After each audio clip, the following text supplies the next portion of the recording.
Good evening, ladies and gentlemen. Got the Stompin' Tom shirt, got my drink, got a stack of CDs to talk about. Let's get into it.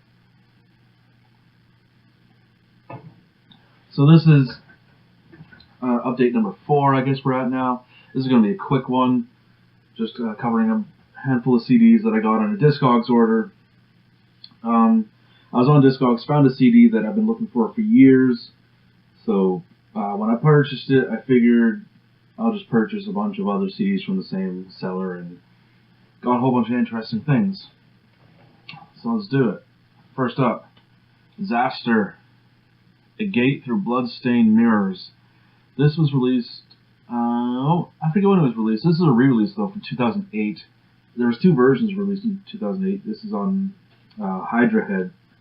You can tell it's just a simple cardboard sleeve. The other version actually was a double disc, an actual release. This is just a promo copy, a simple cardboard sleeve. But I didn't have any Xasthur, and like I said, found it on this guy's discogs when I was buying something that I really wanted. Why not throw it in there? Up next, St Pierre, Specimens. Had never heard of her, but when I saw this, I took a quick listen to it online and fell in love with it. This is her debut EP. Kind of this weird jazzy avant-garde sort of thing going on. Pretty reminiscent of The Residents, actually, in a very good way.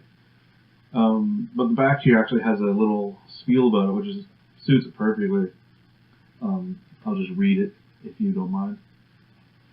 St Pierre tosses classicism and post-classicism overboard, utilizing the prepared piano and electronic enhancement to sail resolutely in the direction of rock and roll. Peppering the strings, hammers, and dampers with a variety of objects, she transforms the piano's typical timbre. Sparkling gamelans chatter, harrowing voodoo drums call out in the night.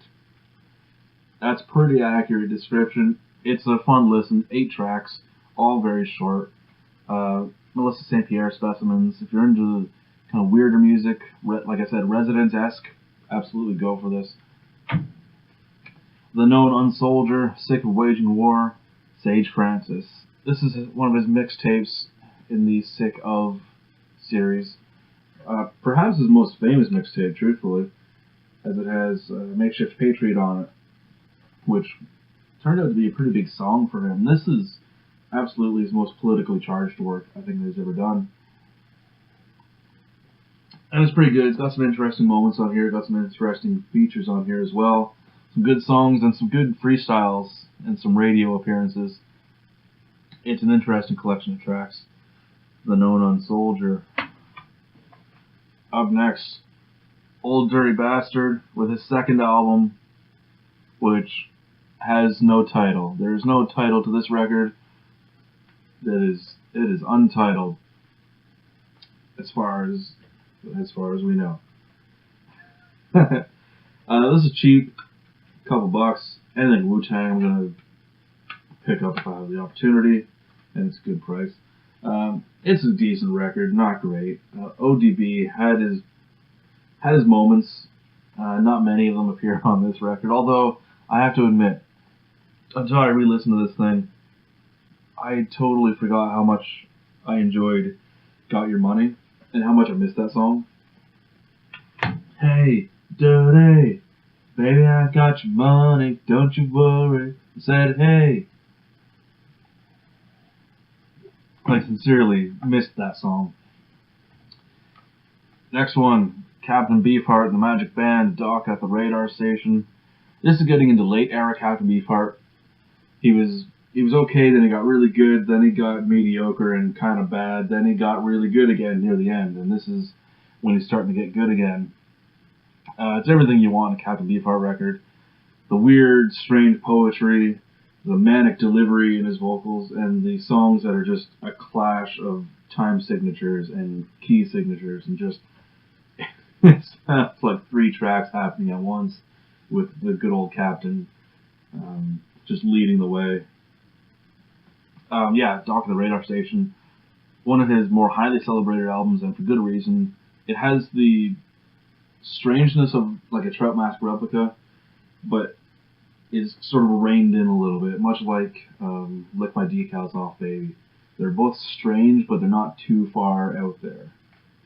Good record. And then we get to the one that made me buy these in the first place. Inside Out with their EP, No Spiritual Surrender. For those of you who don't know this band, Inside Out was a punk band from California. Together very briefly, only made this one EP. And this is the band that Zach De La Rocha was in before he went on to join Rage Against the Machine. This is, well, unlike Rage Against the Machine, this has no rap influences at all. This is just straight hardcore punk. And this was really my introduction to hardcore and punk, as it were, because at the time I was a big fan of Rage Against the Machine, and found out that Zach had been in a band previous to it, and so when I checked it out, I mean, it was a punk that was more ferocious and angry than any punk music that I had listened to before, and showed me that just the punk music I had heard wasn't really that punk to begin with. Yeah, I've been looking for this, goddamn, over a decade now at this point, and the fact that I found it on discogs for a really good price. It's not an original. It's a 1995 re-release, which, you know what, that's fine by me. I don't need to pay $200 to get a CD, because I think I've seen the original 1990 version go for $200. Yeah, I don't need to spend that money. That's just a quick update I thought I'd give here. Happy to get the Inside Out album. Happy to pick up that Xasthur record and Sage Francis and Captain Beefheart. Melissa St Pierre was a nice surprise. ODB is ODB, has his moments.